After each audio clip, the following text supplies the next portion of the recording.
I've come a long way to visit that island lying out there in its lonely sea loch.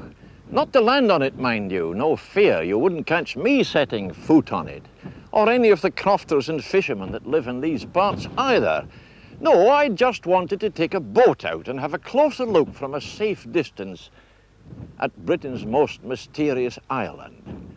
But the weather has clamped down on me. And maybe not just the weather. I get a kind of Celtic impression that nobody hereabouts is over-anxious to take me out for a closer look. The weather's too rough, they say, though you would hardly think so from here, would you? On the map, this is called Gruinard Island. Hereabouts they call it the Island of Death, the Mystery Island, and for good reason.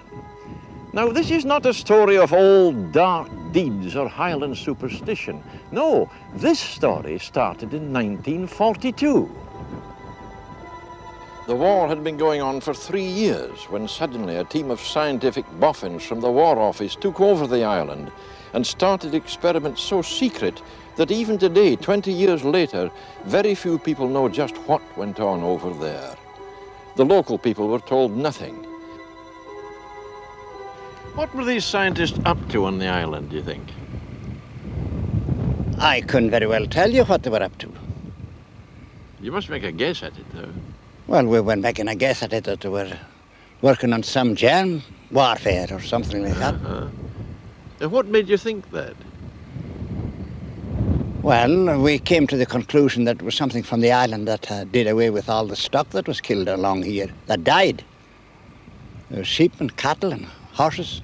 But how did it get here from the island, Mr. Grant?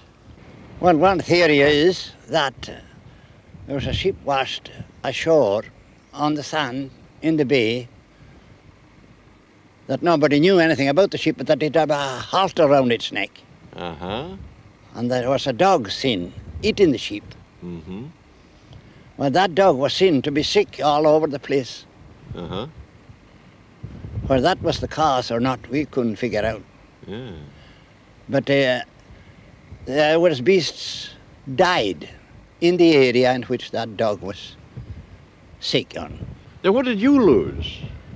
I lost one horse and I lost 6 or 7 sheep. Well, I didn't lose any cattle. Now, did you ever approach the authorities about it? Well, they had their own authorities along here. Who had? The scientists? Not, but the government had. The government? Well, did you make the government pay you compensation? They did, without any quibble. They paid compensation at the rate at which the vets valued the beasts which died. So they knew there was something going on. And Possibly. It wasn't natural, eh? It was quite obvious to us that there was something, that they knew something about it, or they wouldn't have paid up so very quick as what they did. Yeah. The War Office say that it wouldn't be in the public interest to disclose the facts. And who should know better what is good for us than a government department? Over there, the boffins experimented with cattle and sheep.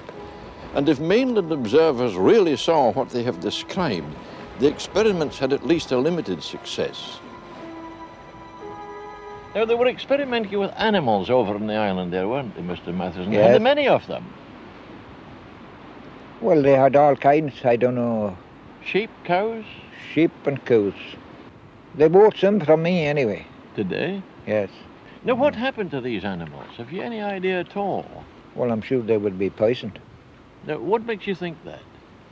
Did you ever see anything that made you think that?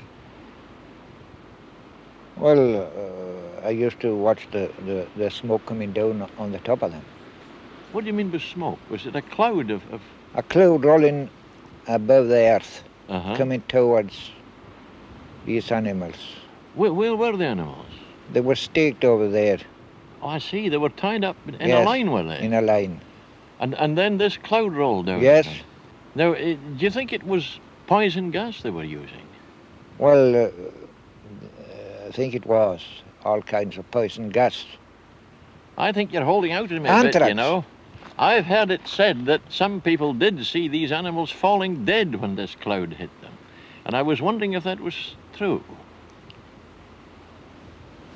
Well, I'm sure I did the same. Did you? Yes. After about a year, the scientists departed, but they didn't leave Gruinard Island as they found it.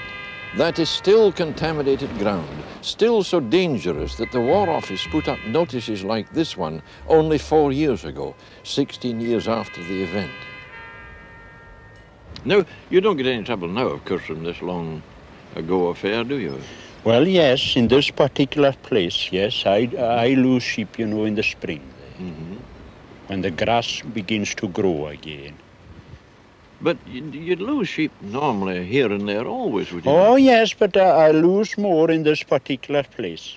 Yes. Is that so? Yes, where we lost them during the war. 20 years later? Yes. All we've got to go on is the guesswork of 20 years, and it doesn't all tally. If it was germs the boffins were using, why should animals die on the instant? If it was poison gas, why should that island be contaminated still 20 years later? And in this atom bomb age, when the thought of mass murder no longer shocks as it should, why all this secrecy still?